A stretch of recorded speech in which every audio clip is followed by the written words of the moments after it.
नमस्कार दर्शकों, मैं ज्योतिषी रमन कुमार आपके सामने स्वागत करता हूं दशा और दिशा शो में। सबसे पहले तो परमात्मा को याद करते हैं। जय माता दी सबको मेरी ओर से। आज मैं बात करूंगा कुछ ऐसे बातों पर आपका ध्यान आकर्षित करने की कोशिश करूंगा कि जिससे हमें पता चलता है कि हमको दुख बढ़ाना नहीं चाहिए। क्योंकि आज मैं बात करने वाला हूं, मेरे पास जैसे कस्टमर आया, उसको कहीं मैंने 2 साल पहले बताया हुआ था कि तेरे पर ये दशा आएगी, इसमें ये प्रॉब्लम होगी और इसको बढ़ने नहीं देना, आगे जाके प्रॉब्लम आएगी। उसने इग्नोर कर दिया, फिर वो प्रॉब्लम वहाँ तक बढ़ गई। आज उसके प्राण जो है संकट में आ गए हैं। तो मैं क्या बात करने वाला हूँ आपसे, तो ये बात करने वाला हूँ, देखिए, अगर तो आपके पास बहुत सारा पैसा है तो आप बीमारियों को झेल सकते हो, तो आपको ये एपिसोड देखने का कोई फ़ायदा नहीं है। अगर मैं कहूँ कि आप पर कोई भी दुख है तो उसका कारण आप ही हो, आपकी इग्नोरेंस है, तो आज शायद आपको मेरी बातों से गुस्सा आ सकता है। लेकिन आज जो प्रॉब्लम मेरे पास कोई कस्टमर लेकर आया, उससे मेरे को ये बात लगी और मैं ये आपको कहने आ गया हूँ कि बहुत सारे लोग हैं जो अपनी सेहत को इग्नोर करते हैं। देखिए, मेरे पास आज से 2 साल पहले एक कस्टमर आया जिस पर आज एक बुरी ग्रह का दशा स्टार्ट होनी थी, जिसको मैंने बताया था कि इस साल आप पर ये दशा स्टार्ट होगी और उसके ये सिम्टम हैं। तो आपको अपने इलाज और डॉक्टरी सलाह लेनी पड़ सकती है। उसके लिए ये उपाय हैं और आप ये डॉक्टरी सलाह और ये आप अपने शरीर में जो है इस अंग का आपको अपने ध्यान ज़्यादा रखना है। तो उन्होंने इग्नोर की। देखिए, नाम डिस्क्लोज़ करने के बारे में नहीं कहा, इसलिए मेरे को आपको डबल मीनिंग यानी कि इनडायरेक्टली बात करनी पड़ रही है। तो मैं पॉइंट पर आता हूँ। जैसे कि कोई भी मेरे पास आता है, सभी को पता है, या डॉक्टर के भी कोई पास जाता है, डॉक्टर उसको कहता है कि आपको बीपी है, तो लोग बड़ी इग्नोर कर देते हैं कि बीपी आजकल सभी को है, छोटी सी मेडिसिन खाएंगे ठीक हो जाएंगे, रेस्ट करेंगे ठीक हो जाएंगे। जबकि सभी को पता है कि बीपी से ही सभी बीमारियों का जन्म होता है।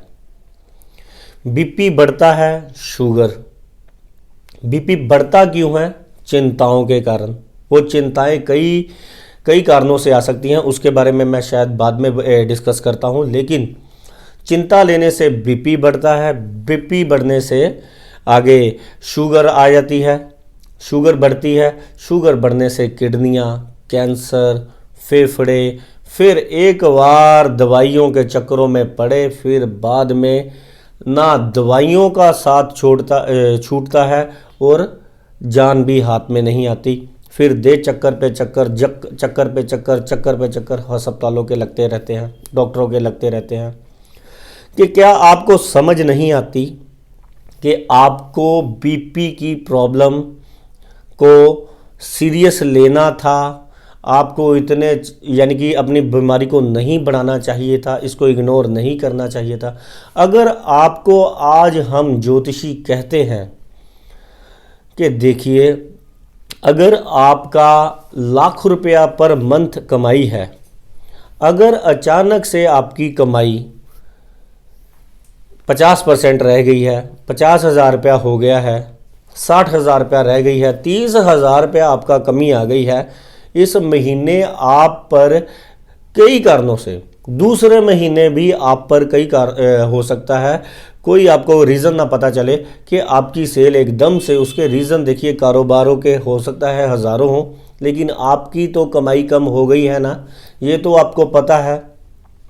तो आपकी अगर कमाई निरंतर गिरती जा रही है, आपके घर में बीमारियां पसरती जा रही हैं, अगर आपके घर में झगड़े लग रहे हैं, तो ये आपको सुनने में छोटा क्यों लगता है? जब जीरो पर आ जाते हो, जब बहुत ज़्यादा मुसीबत बढ़ जाती है, तभी ही क्यों याद आता है कि जब किडनियाँ चली गई, फेफड़े चले गए और कई बीमारियाँ चली गई तो डॉक्टर के पास गए। जब इनकम जीरो हो गई, परेशानी जीरो हो गई, तभी आपको याद आया कि ज्योतिषी के पास जाकर उपाय करना पड़ेगा। तो माफ़ी चाहता हूँ, आज थोड़े से मैं हार्ड वर्ड इसलिए यूज़ कर रहा हूँ क्योंकि इग्नोर करते करते करते करते दुख इतना ज़्यादा बढ़ जाता है कि उपाय भी फिर उस अकॉर्डिंग 2 महीने, 3 महीने या 4 महीने उसके अकॉर्डिंग हमको देने पड़ते हैं।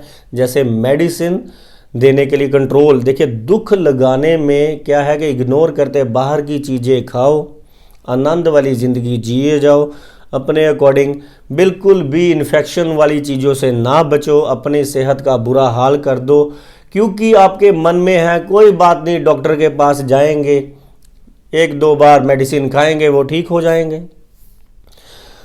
बस काम जीरो पर ले आए, फिर उसके बाद मंदिरों में भागेंगे, नहरों पर भागेंगे, यानी कि ज्योतिषियों के पास भागेंगे, बाबे पर के पास भागेंगे, तब याद आएगा हम पर किसी ने कुछ कर दिया है।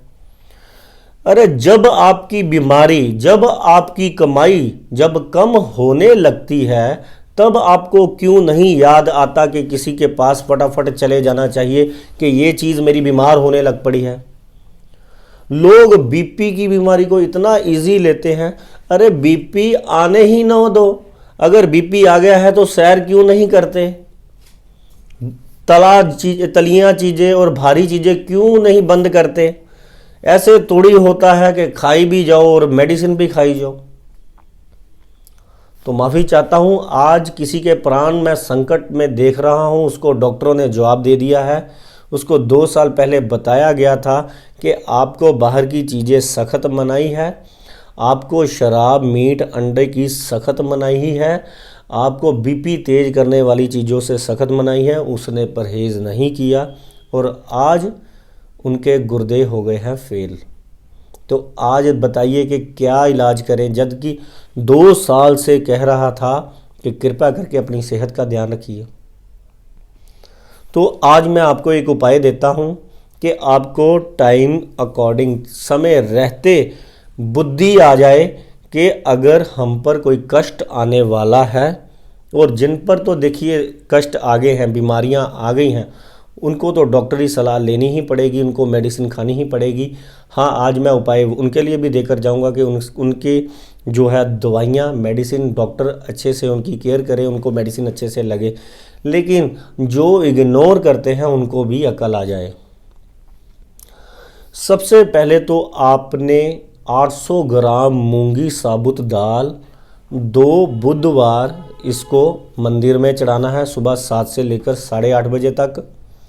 उसके बाद 400 ग्राम चावल, इसको चलते पानी में जल प्रवाह करना है 4 सोमवार, या शिव जी के मंदिर में चढ़ा दो इसको 4 सोमवार।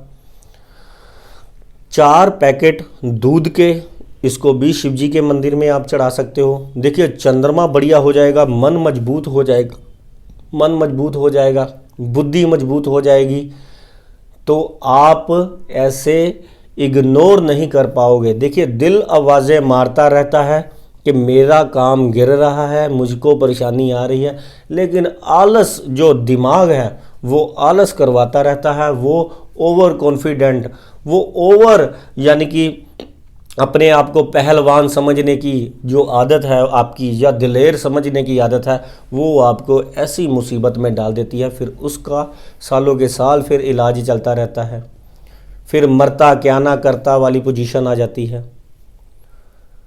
400 ग्राम या 4 पैकेट कच्चे दूध के आप शिवजी के मंदिर में चढ़ाएं। 800 ग्राम मूंग साबुत दाल, इसको 2 बुधवार इसको शिवजी के मंदिर में चढ़ाएं। पीला हलवा कद्दू जो है इसको मंदिर में चढ़ाएं। और जिनको बीमारियां आ गई हैं, जिनको परेशानियां चल रही हैं, लोग तो, मैं तो हैरान हो रहा हूं, ऐसे दवाइयां खा रहे हैं जैसे कोई राशन खाते हैं, जैसे कोई कह लीजिए कि हैबिट हो गई है दवाइयाँ खाने की। मैं ये पूछना चाहता हूँ कि जब पिछले साल कोरोना में सारे हॉस्पिटल, सारे डॉक्टर जो थे सर्दी खांसी ज़ुकाम या बुखार की दवाइयाँ देने वाले नहीं थे, तब आपको किस चीज़ ने बचाया था? तब आपको बचाया था परहेज ने। जो रोज़ आपको ज्योतिष बताता है, जो रोज़ आपको धर्म बताता है, जो रोज़ आपको बुजुर्ग बता गए हैं, जो रोज़ हमारे ऋषि मुनि, सूर्य दर्शन करो, व्यायाम करो, दूर से नमस्कार करो, ऐसी चीज़ें आपने अडॉप्ट की, तो आप पिछली ऐसी महामारी के में से निकलकर भी आप बच के आ गए हो।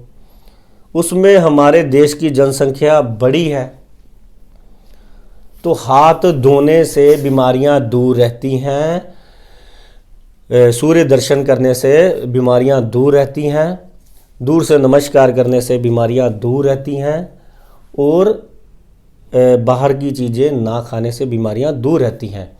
अगर किसी को बीपी की प्रॉब्लम, पहला ही स्टेप होता है किसी की सेहत बिगड़ने का, बीपी लग गया जी, इसको इतना इजी ले लेते हैं। अरे बीपी से समझ लीजिए आप पहली पौड़ी चढ़ गए हो दुख की, सेहत की। सैर करनी शुरू कर दीजिए, हल्का खाना शुरू कर दीजिए, रात को बहुत हल्की चीज़ें खाएं, फ्रूट्स ज़रूर खाएं,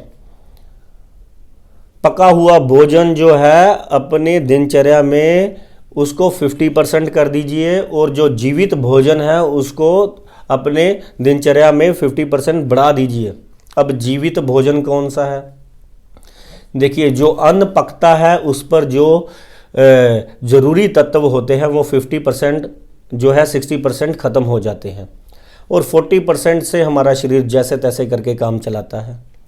जो फ्रूट्स हैं वो जीवित है, जो सलाद है वो जीवित है, जिसको बिना पकाए आप खाते हो, और 100% बॉडी को ताकत देते हैं, और 100% आपकी बॉडी को चलने फिरने की और बहुत ज़्यादा एनर्जी देते हैं, और रोग प्रतिरोधक क्षमता देते हैं।